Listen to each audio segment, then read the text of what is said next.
നമസ്കാരം. കരുവന്നൂർ ബാങ്ക് തട്ടിപ്പ് കേസിൽ CPM നേതാവ് PK ബിജു ഇപ്പോൾ EDക്ക് മുന്നിൽ ഹാജരായിരിക്കുന്നു എന്ന ഏറ്റവും പ്രധാനപ്പെട്ട റിപ്പോർട്ടാണ് ഈ മണിക്കൂറുകളിൽ പുറത്തുവരുന്നത്.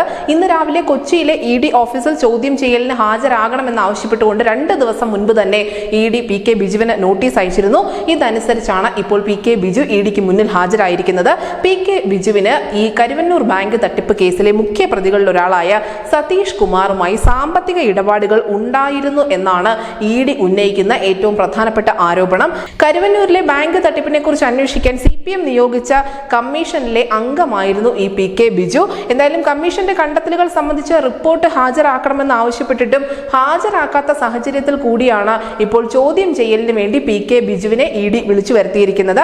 കമ്മീഷനിലെ മറ്റൊരു അംഗമായ CPMന്റെ കൗൺസിലർ PK ഷാജനോട് വെള്ളിയാഴ്ച ചോദ്യം ചെയ്യലിന് ഹാജരാകണമെന്ന് ആവശ്യപ്പെട്ടുകൊണ്ടുള്ള മറ്റൊരു നോട്ടീസ് കൂടി ED നൽകിയിട്ടുണ്ട്. എന്തായാലും തെരഞ്ഞെടുപ്പ് കാലത്ത് EDക്ക് മുന്നിൽ ഒരു കാരണവശാലും ഹാജരാവില്ല എന്നുള്ള നിലപാടായിരുന്നു പൊതുവിൽ CPMന്റെ നേതാക്കൾ സ്വീകരിച്ചിരുന്നത്.